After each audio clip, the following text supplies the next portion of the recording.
Ikki xona 60 kvadrat metrli xonadonimiz 58 ming dollarga, yana ikkinchi etajda. Menimcha narxi qimmat emas, qadrdonlar. Ko'rsatib o'taman, yoqsa bitta like bosib qo'yasiz.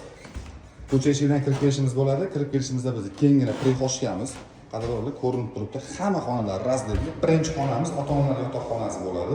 Yaqindagina remontdan chiqqan ekan, havolarni qo'yishga. Oldida o'zini bolalar o'yingohi. Xonalari razdelli, ulichinki planirovka, bilasizlar, qadrdonlar qimmatroq yuradi. Asosiy xonamiz bu zal qismimiz bo'ladi. Zalda ham ko'rishingiz mumkin. Yaxshi aboylarda, yaxshi lustralar, konditsionerlarigacha ham qolar ekan, qadrdonlar. Atrofni qarang. Orqada domimizning orqasi bo'ladi, o'zini parkovkalari bor ekan.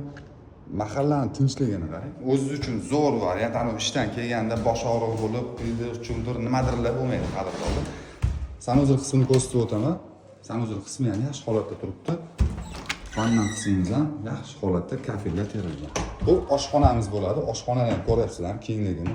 Bemalol mana shu ko'rgan hamma narsalar qolar ekan. Mana shu hamma narsa uy egalari tomonidan berib ketiladi. Ma'lumotlarni eslatib o'taman, qadrdonlar, Sergeli 4 Arentir Pajarkani ro'parasida ikkinchi etajda joylashgan 60 metr kvadratlik ulichinka planirovkadagi xonadonimiz sotuvga chiqqan 58 ming dollar. Uy egalari o'zimizning akaxonimiz bo'ladi, qadrdonimiz aka 58 ming ya. Yana ozgina o'tib berasiz. O'z chiroyli narxda beriladi. Ya o'zi biz kelib savdolashib 58 mingga tushirib qo'ydik. Aka bizning nomimizdan kelsa yana ozgina o'tib berasiz. Xudo xohlasa sizning nomingizdan kelsa sunnatiga o'tib berasiz. Chiroyli narxda berasiz. Srochniy bosib oladigan joyi, egalar raqamini qoldiraman. Bemalol aloqaga chiqib, kelib ko'rib baraka qilsanglar bo'ladi.